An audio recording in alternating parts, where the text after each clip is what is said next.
Hello guys, welcome to Vibe Zero Talk Show. My name is Abigail and with me we have Elvis, and today we are going to speak about very many issues or various issues affecting the youth. Here we only talk about positive vibes, things that literally are there to help the youth. So join us, drop your comments and share in your opinions with us so that we can have a good time, right? Okay, so leo tumeketi chini tukafikiria ile topic yenye tunaweza ongelelea, and we were like we have to speak about the youths and business.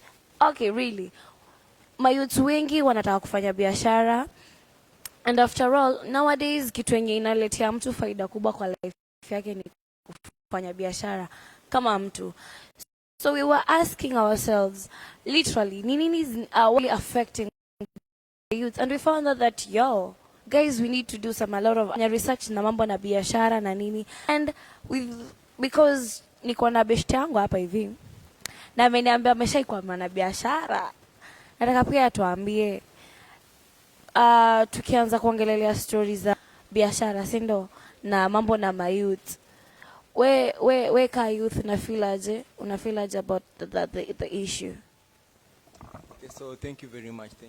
So on this topic of youth and politics, I think it's very broad, and just as you said, me as a youth, what can I say on this topic? Me as a kwambia, like for now, we as youth, kuna very many opportunities out there that we can engage in. And first of all, the first opportunity that I'd like to put out is online networking. Yeah, so online networking is one of the rapid growing opportunities right now that we as youth we have. And when you mentioned once I was a business person, it's very true. So I once engaged in online networking. I'd not mention the platform, but I'd just say that online networking is rapidly growing in Kenya, and not only in Kenya but globally. And we as youths, it's an opportunity for us. As long as you have a smartphone, you have a network access, a good network access, you can start your business. And so the question is, which business can one start? You see? Yeah, there are so many opportunities that one can start in online networking. And throughout this conversation, I hope you are going to outline some of them and share with our viewers. Yeah, thank you. Okay, yeah. Nimependa hiyo fact umesema online networking. It was just yesterday to my aunt and she was like, unajua siku hizi biashara ya mtu ni mduke, like duka domo yako, and alikuwa na kuhusu stuff fulani yeye anafanyanga online, really earning. So yeah, online business imeanza ku grow, and like as youth we need to take advantage of it when it lasts, sindio? So tukisemea mambo na business opportunities zenye sisi kama youth tunaweza fanya, there are a lot of kuna vitu mingi tunaweza fanya. Kuna hizi mambo na kuuza manguo, na hizi vitu tofauti, but for you unadhani ni gani inaweza kuwa the most convenient, ya like yenye haitaji pesa mingi, haitaji capital most, but mtu akifanya inakuwa ni convenient kwake? Okay, so yenye haitaji much capital to start, which one can start as a youth? So basically I'm going to talk on behalf of like youths who are studying, who are in campus and colleges. So online writing, I think online writing is one of the opportunities that youth venture into, because it requires only one to have a laptop or maybe a good smartphone, and also you must be a good writer. So as campus students, if you have a laptop and a good smartphone, you can start writing. There are so many websites out there that you can Google. We have freelancer websites out there, and they only require you to be creative, and you should also be Googling to have facts right before you venture into this business. And so I think this one is the most good, the most effective website that one can start without using much capital. Yeah. Okay. I've loved that idea ya kusema ya easy online writing. Juzi nilikuwa natembea Facebook and then I was like, naona team say anasema you can earn by walking. I find it hilarious. But like ati you can earn by walking. But iya kuandika nimeisikia with a few people, and yes, a lot of us are creative, watu wengi tuko sawa, tuko sober. A lot of people are creative, so yes, that is a go, it's a green light for us. Mimi kwangu biashara yenye naona like youth anaweza fanya, it won't need much of the capital. I think ni hizi mambo na content creation. Like we as youth need to take advantage of easy social media platforms kama Instagram, you know, TikTok and YouTube, all these places, Facebook and whatever. As long as you've got content, sindio, uko na simu fiti, si lazima hata uko na camera ati as in uko natumia Nikon na Canon and every stuff, but kufanya content creation yako na simu yako. Necessarily si lazima uonyeshe uso yako, but you can do spoken words. Si ndio kuna watu wanaandika spoken words and then kuna watu wanafanya hizi comedy nani. Yes, zimekuwa common. I know somebody will say like karibu kila mtu anaifanya, but imekuwa common though mtu, it's all about your creativity. Uko creative kiasi gani? Cause kuna wasee bado wamekaa kwa industry for long na unaona msee bado tuna find jokes zake funny, as in jokes zake hazijai kuja kwa expire, but kuna mtu anakuja anakaa for a short while and boom, that person is gone. I think tukitake advantage of that, kama we ni designer, maybe uko shule unafanya designs, whatever you're doing your school projects, take it as an opportunity to snap them. Ama zile nguo zenye unavanga kama wewe mwenyewe unajua uko creative kuvaa, show them off. We have YouTube, tuoneshe zile nguo unavanga, show us how you dress. Ama ni aje? May think that is a good one, si ndio? Yeah, okay. Because najua a lot of people are saying we can do businesses, but struggle yenye iko ni kufind capital, right? Ni kufind capital, si ndio? Okay, yeah. So kwa mtu anataka kufanya biashara, si ndio? There are different ways of gaining capital. Na umeniambia umefanya business.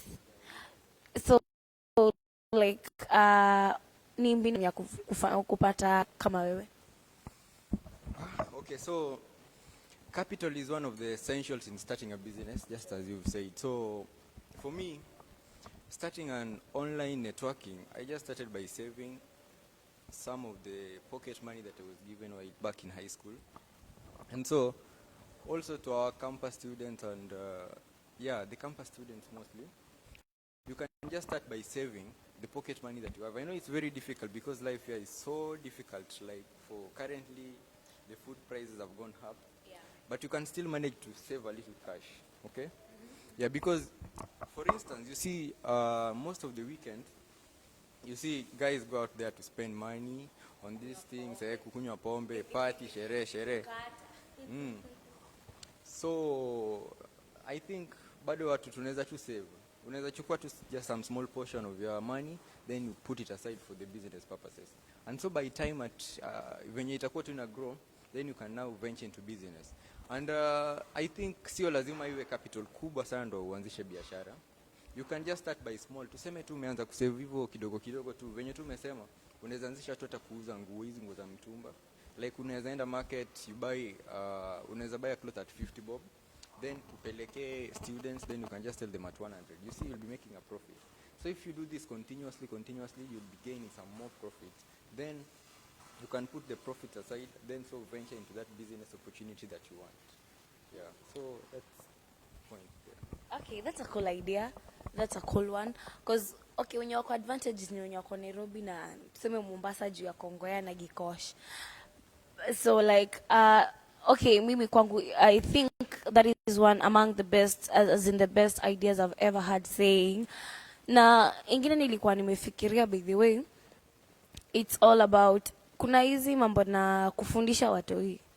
Like, uko home kwenu ama ile area yenye uko, you can just go door to door, ulize kama kuna mtu anadai kufanyiwa tuition.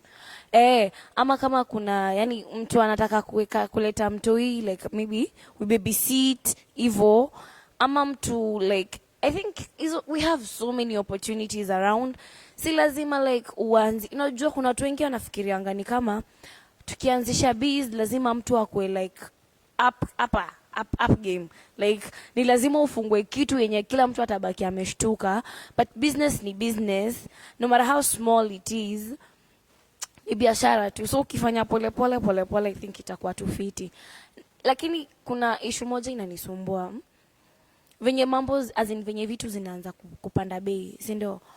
So kuna ile design ya unataka kubai kitu but zimeanza kupanda bei. Some mtu kama huyo like nataka maybe nilikuwa nauzanga marashi, but I sell perfumes, easy small colognes. And then like in a very short span of time chupa nilikuwa na buy 350. Sasa hii ni punch. I was like, oh my gosh, nini inaendelea? Na chupa tule tudogo dozen I used to buy at 120. Now it's like 160. So you wonder, nitanunua hii marashi niuzie watu na so yenye wamezoea, alafu ninge mimi hasara. Unapata venye nasema. So I think hii mambo ya price kwenda juu imeaffect watu kibiashara. Ama wewe kwako huja feel affected, uko tu sawa either way? I think the rising in prices of goods has generally affected like kila mtu. Na pia so like kama we ni mwanabiashara, venye tu umesema hiyo perfume ulikuwa unanunua 350 and now it goes for 500. So uwezi enda hasara ati so uzie watu hiyo price. Urudishe sasa price yako chini ndio watu wanunue, because kila kitu imeenda juu. I think we just have to adjust to the changes. Kila kitu imeenda juu na hiyo ndio true, like it's the new norm now yenye sasa tunaishi. So hapo hivyo I think the impact hata mimi nimefeel. Like sasa nilisikia ati bei ya chumvi pia imepanda. So imagine if price ya chumvi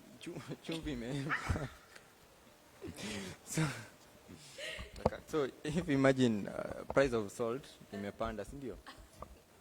Imagine salt imepanda, meaning like kila kitu imepanda. Now we have to adjust to it. Huwezi lower your prices because watu watanunua. No, wewe kuna adjust to, kama ilikuwa 350 ununua 500, you also have to make some profit.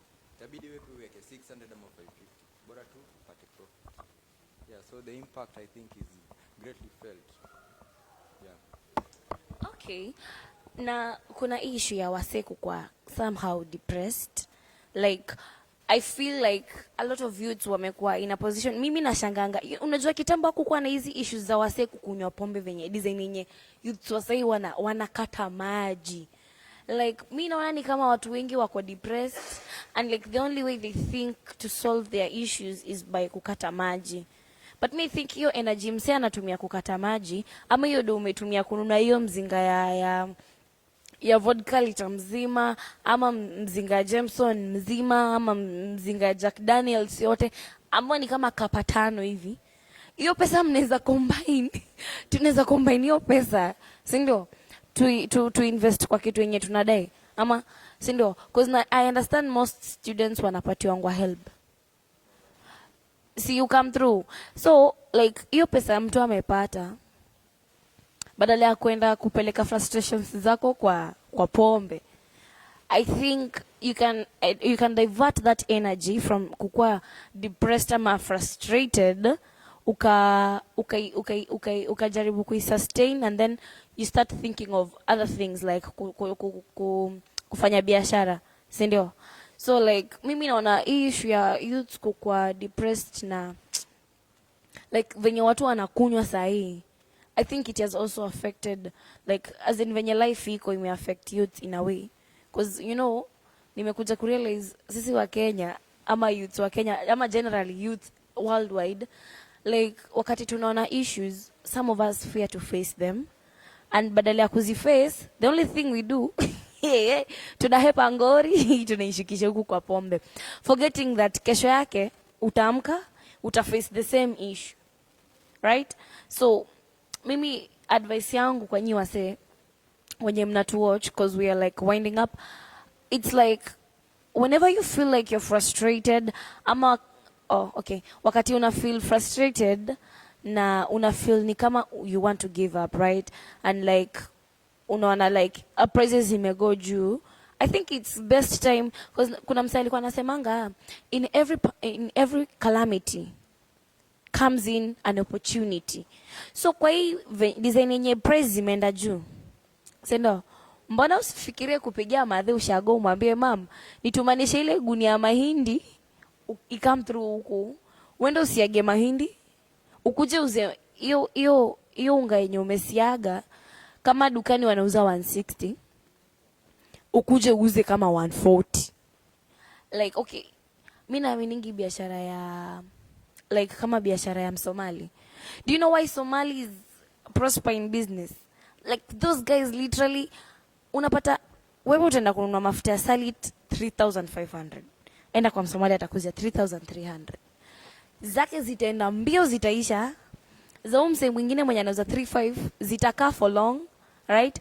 But ile profit Msomali ametengeneza na ile span yenye umechukua time kukuza hizo vitu zako zote ziishe, inakuwa tofauti. What do you think? Maybe that is my business advice for anyone. So umeongea mambo mengi sana. Just to start by hapo hivyo pale umesema youth na pombe, depressed. I think your topic it's so large, si ndio? Iko wide. Hiyo it's so wide. Na pia like tuseme sasa you can advise youth ati sio pesa una spend kununua pombe, uweke kwa biashara. Youth atakwambia ati wewe mwenye ukunywi pombe, mbona okay like uko wapi sasa hii? No, natakwambia umefika wapi sasa hii, where's your progress, si ndio? So ndo maana hapo hivi I think it needs serious attention for it to be addressed, si ndio? Na so I think hapo tu venye umesema like venye the Somalians wako business wise, I think it's high time pia sisi like in a crisis like this venye sasa unaona prices za food zimeenda juu kila kitu, na pia unajua like watu waja recover from hiyo coronavirus venye iliingia, si ndio? Alafu after hiyo corona ndio tena food prices zimepanda. So I think tunafaa tuangalie sisi kama youth, what can we gain from this crisis? Unaona, we can venture into something that can be productive, because it's good the topic ilikuwa about youth and business, and you see the most productive age of youth is from now 20 to around 28 there, when you are still young. Yeah, 30 something. We are still young, you see. We are so productive, and this is the time that we should spend our time wisely. Not all about partying every weekend, just shere. I think there's time for everything. Yeah. And as you can see, like most of these billionaires, you see, sijui kama itakwambia, but you see, if you go and investigate, walio kama washakuwa watu wakubwa sana. Meaning they spent most of their younger age when they were still young, hustling and venturing into businesses. Yeah. So pia sisi wezi katu hapa hivyo anza kulalamika ati maisha imepanda, kila kitu sijui corona nini. Yeah. Now we should just start thinking business wise, you see, and use every small opportunity that we find. You see, we can do research. I think we can just look for some market gaps, like the youths who are in the urban centers. You can look for opportunities which arises and start doing something. Not just sitting there complaining to the government ati serikali kupe kazi, you see. Yeah, ati hakuna job. I think it's just the laziness that we as youths have. Yeah. Waiting for opportunity to come and search for us. It's high time to go out there and start looking for these opportunities. I also think another problem yenye tuko nayo kama youth is ile mentality ya nimesomea kitu fulani. So if it's not this thing yenye nitaenda kufanya job nayo staki, then unakaa tu home, una relax, unangojea ile time ati hii job itakuja ama itatokelezea. Si ni ukweli? But so I think hiyo point ya laziness umesema iko tu sawa. Cause unapata mtu hataki kufanya kazi, anaenda kupigia msengeta kwa rodi. Anaenda kupigia msengeta kwa rodi, unaenda unauza simu ya mtu yenye mtu mazee work for, struggle kuipata. Me always think that me watu bedhe uibianga asemi uonanga abnormal. I literally see them abnormal. Juu kuna hustles mingi unaweza fanya, let alone kushinda ati ume nani. Sawa basi, kuwa pedi, hakuna shida. Watu wanavuta huku nje. Kuwa pedi bro, badala ya kwenda kukata msee mapanga. Unanipata? Na anyway, kama umekosa course ama umekosa kazi ya ile course umesomea, basi tafuta kitu yenye iko in line na hiyo course umefanya, ama utafute kitu yenye itakufanya. Tuseme for example umesoma business administration na labda hujapata kazi ya kuwa business administrator. Usianze biashara yako. Be your own boss, be your own business administrator. Fungua farm yako. We ajiri watu. Fikiria, think out of the you read. Yeah, so like be your own boss, be your own administrator. We fanya kazi venye unajua. Like kuna a lot of opportunities you can take advantage of. Like unaweza ongea na kazi kitu najuanga na no single day mzazi atakataza mtoto wake kitu yenye anaona ni best kwake. Si ni kweli? So kuna venye unaweza include different people. Look for investors. Kama hauna capital, tafuta mtu mwenye unajua ako tayari kuinvest kwa biashara fulani. It is only your mouth that will sell the idea. Si ni kweli? Your mouth sells the idea. Sweet talk everybody that you know around you. Let them invest in your business. But then make sure that you give back. You give like let your products or your services give back ikuwe na impact. Me, I think that is what I can do. Kwa sababu if we encourage a lot of laziness, that is unaona wasee badala ya kufikiria kitu ya maana utapata watu wameketi chini hivi kirende, and then badala ya kitu ukienda kuketi ukisikiza vitu zenye wanaongelelea, when you think like wanaongelea vitu za maana unakuja kupata wasee wameketi chini kudiscuss venye Asia au mdemu wa campus inakaanga ama venye au mdemu anavanga azima venye watenda hiyo jioni kukata maji ama nani ataleta shisha ama nani ataleta hivi na hivi na hivi na hivi. Unapata a lot of our discussions hazikui helpful to one another. I think that is what we are supposed to do. We should change our mindset kama youth and we focus our energy on something positive.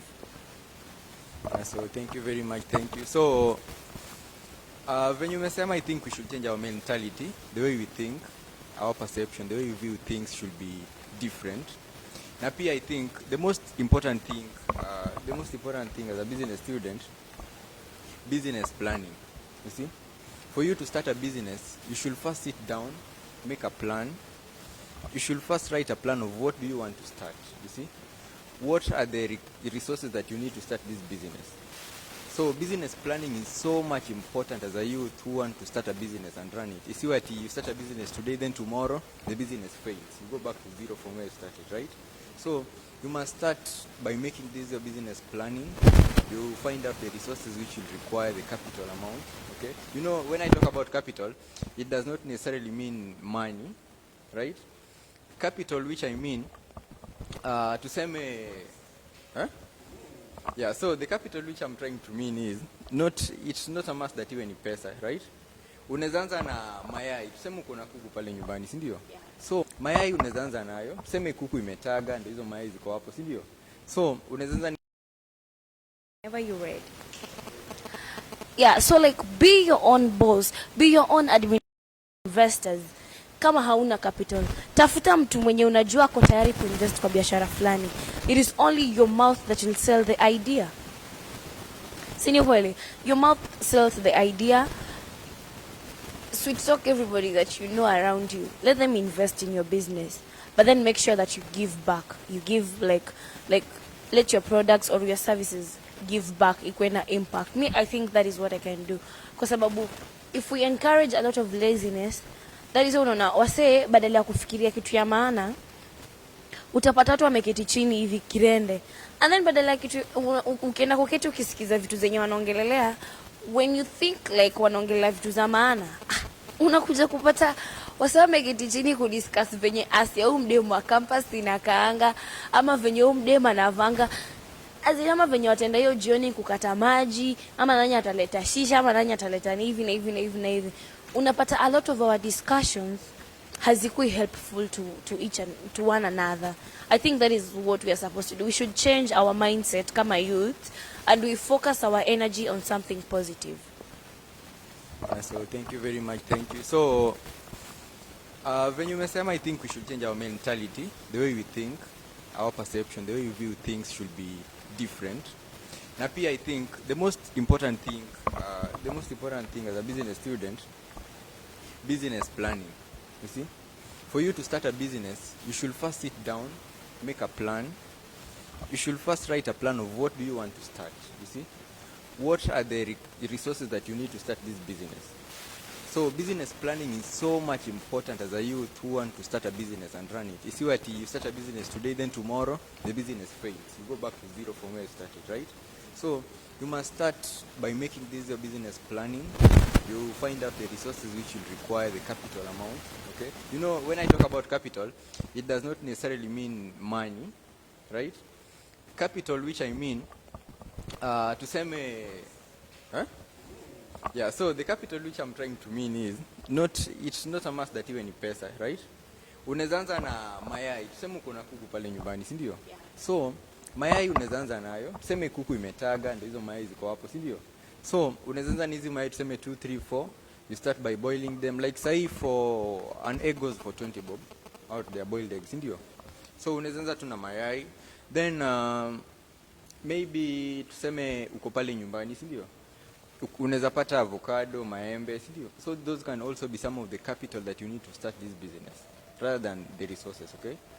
So after making this your business plan, you first consider, in the process of making this plan, you consider what are some of the things that are in demand, right? The things that are in the demand, that is what we call the market gap. You see, like in a market, you must consider something that majority of the people who live around there need, but it's not available, right? Then you make plans on how you can start this business, how you can run it. If there are some personnel that are also required to start this business, you must also put them into this business planning as a youth, right? And on the mentality that you say that we should change, I think we as youth, we should be visiting these business workshops. Yeah, if there's those business workshops around, we should also just take time. Or let's say if you're free, instead of just going out, hanging out, doing those things that I don't want to mention in quotes, you can just take your time and go to these workshops, see what is going out there. For the workshops, for the agricultural workshops, I think they take place yearly. You can take time and visit, see what's happening globally also. And also you can make use of your phone. You can Google the business opportunities which are open right now. Yeah. Instead of just, you see most of the youth right now, what's important to them, getting many followers. Like you need that attention. Yani unataka uonekane uko na followers wengi, blah blah blah. Yeah. Yeah, such things. But you see in real sense, haisaidii sana. Yeah. Unless it has an impact. Let's say you can more than 10k followers in Instagram. You can use the followers to market your business, right? You can post your drips, venye tuzo viatu zako, sijui nini zenye unauza. Then you can plan on making deliveries to your customers. On that case, tunaweza sema at least inakusaidia, si ndio? So that is why nasema we should change our mentality as youth. We should view things on different angles. Wanasema ati age comes with wisdom. I think hiyo pia inaweza kuwa ukweli juu. Unaona, we as youths, we make some decisions which we later regret. Like for now, we as youths, we spend our times doing things that are not productive. And let's say in the next 5 years, we'll be regretting them. And that's definitely true. So that's why I also just want to advise our youth that we should change our mentality, the way we think, the way we view things. Yeah, thank you. Hiyo point umesema yenye after 5 years we regret. I think hapo ndo unaonanga mtu ikifika 25, 27 wanaanza kurush, ama mtu anaanza kukimbia huku na huko cause anataka kuwa financially stable, anataka kutengeneza do, anataka kuoa, anataka kusettle, anataka kuanza familia and all those stuff. Unapata sasa hapo ndo mtu anafanyanga ana making desperate decisions.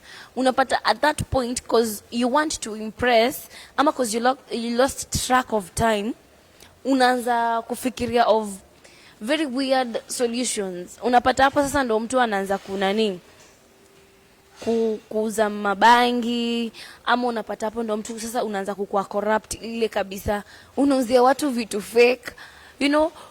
Kuna sijui hizi Instagram whatever, awa si upostingi viatu. Juzi there is a friend of mine amebuy kiatu ya 2500 na haijai kwa delivered. Mpaka leo imagine haijai kwa delivered. I think also watu kama hao naonanga ni wale watu wenye waliluzingi track of time and like kwa sababu wana nani wame lose time, wanaanza kufanya very unfaithful ama scam kind of business.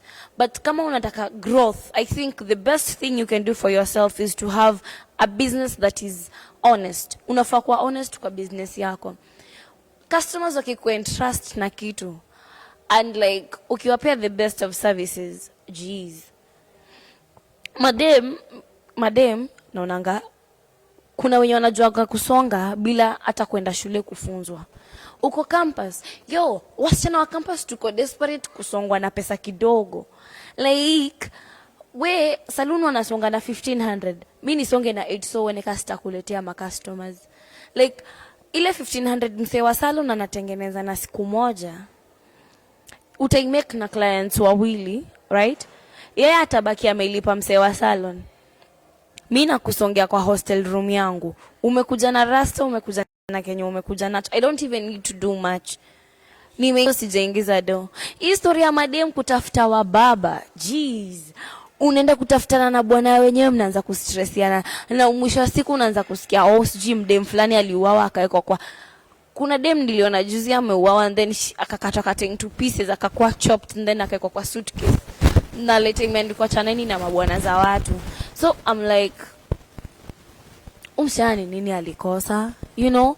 So hii pressure, but kitu nimerealize again, it's pressure. Too much pressure, you want to please. Venye umesema, the most important thing hata si ati kwa Facebook ama Instagram, like ati unataka kupost for your own happiness. Unataka wasee wakutambue. So unapata mtu anaenda kutafutana na mubaba, nivae the latest designer shoes, the Chanel bags, you know, the Louis Vuittons and the whatevers. But at the end of the day, moment unataka kusettle down, unapata things are not working again for you. Umekuwa misused. Unaanza kufeel pressure. Unapata hapo ndo una waste life yako completely. So guys, tuache kukua lazy. Tusikwe desperate na let us move according to what tufanye kazi na kenye tuko nacho. Usiharakishe kukua na ile pressure ya ati fulani yako na kitu fulani, wait time yako utaipata. Sindio? So that's me for today. I don't know what Elvis has to say lastly. Okay, so I mentioned on the integrity part which you've mentioned that kuna scammers wengi like sai. You must be very careful when ordering things online. Venye tu umesema a friend of yours alikuwa scam shoes. So guys, I think we should make sure that when we are engaging in a business, we should make sure that our integrity is not questionable, and we should be serious about that for us to gain more customers. And peer, I think peer pressure isitusumbue sana venye umesema. This pressure now is too much among the youth. So God's time is the best always. Na pia time yako ikifika, I think wewe utangara tu. So I just want to advise you that let's just take it slow by slow, step by step. Ndio. To engage in the scamming business world that is currently also ongoing. Na pia above all, let's trust in God. Yeah. And so this topic